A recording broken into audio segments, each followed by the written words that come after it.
Hi అండి, అందరికీ నమస్కారం.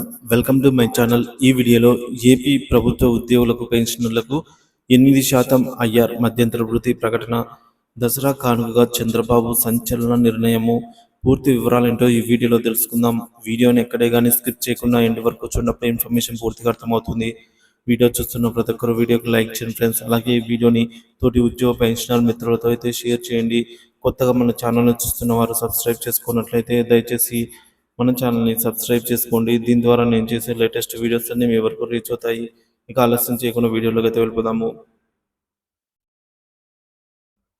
ఏపీ ప్రభుత్వ ఉద్యోగులకు దసరా పండుగ కానుకగా తీపి కబురు. ఉద్యోగులకు ఐఆర్ మధ్యంతర భృతి ప్రకటనకు రంగం సిద్ధం. 8% మధ్యంతర భృతి ప్రకటించేందుకు సిద్ధమవుతున్న ఆర్థిక శాఖ ఈ నెల 10వ తేదీన జరిగేటటువంటి కేబినెట్ సమావేశంలో ఉద్యోగులకు శుభవార్త చెప్పాలని సీఎం చంద్రబాబు గారి మేరకు నిర్ణయం. ఫైల్ సిద్ధం చేయాలని ఆర్థిక శాఖను సీఎం చంద్రబాబు ఆదేశించినట్లు సమాచారం. సో మొత్తానికి మనం చూసుకున్నట్లయితే ఈ నెల అంటే అక్టోబర్ 10వ తేదీన జరగబోయే ఏదైతే కేబినెట్ మీటింగ్ ఉంటుందో అందులో శుభవార్త అండి. ఉద్యోగులకు ఈ దసరా మరియు దీపావళి పండుగల కానుకగా అయితే మధ్యంతర భృతి ప్రకటన ఉండబోతోంది.